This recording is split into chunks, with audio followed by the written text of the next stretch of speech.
प्राचीन समय की बात है, जब ब्रजभूमि में यमुना नदी बहती थी। यमुना के जल में एक विषैला नाग कालिय अपने परिवार के साथ निवास करता था। उसकी विषैली गैसों से नदी का जल काला पड़ गया था और उसकी उपस्थिति से जलचर प्राणी मरने लगे थे। आसपास के पशु पक्षी भी उस जल के कारण संकट में थे। ब्रज के लोग बहुत चिंतित थे। वे यमुना नदी के पास जाने से डरते थे, क्योंकि जो भी पशु या मनुष्य उस जल को पीता वह तुरंत ही बीमार हो जाता। ग्वाले अपने पशुओं को वहां नहीं ले जा सकते थे, जिससे उनका जीवन कठिन हो गया था। गोकुल और वृंदावन की हर गली में बाल गोपाल श्री कृष्ण की बाल लीलाओं की चर्चा होती थी। वे अपने सखाओं के साथ गायें चराने जाते, खेलते कूदते और तरह तरह की शरारतें करते। एक दिन कृष्ण और उनके सखा खेल रहे थे और खेल खेल में गेंद यमुना नदी के पास जा गिरी।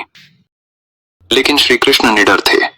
वे खेल में पूरी तरह मग्न थे, इसलिए बिना डरे यमुना के किनारे पहुंचे और गेंद को लेने के लिए पानी में कूद गए। जैसे ही श्री कृष्ण जल में उतरे, वहां बड़ी हलचल मच गई। पानी के अंदर जाकर उन्होंने देखा कि कालिया नाग अपने फन फैलाए बैठा है। श्री कृष्ण को देखते ही कालिया नाग भड़क उठा। उसने समझा कि कोई बालक उसकी शरण में आ गया है और उसने तुरंत अपनी विशाल कुंडली से कृष्ण को जकड़ लिया। जब सखाओं ने यह दृश्य देखा तो वे भयभीत हो गए और दौड़ते हुए गोकुल में गए। उन्होंने यह बात नंद बाबा, यशोदा माता और अन्य गोकुलवासियों को बताई। सभी लोग यमुना तट पर दौड़े चले आए और श्री कृष्ण के लिए प्रार्थना करने लगे।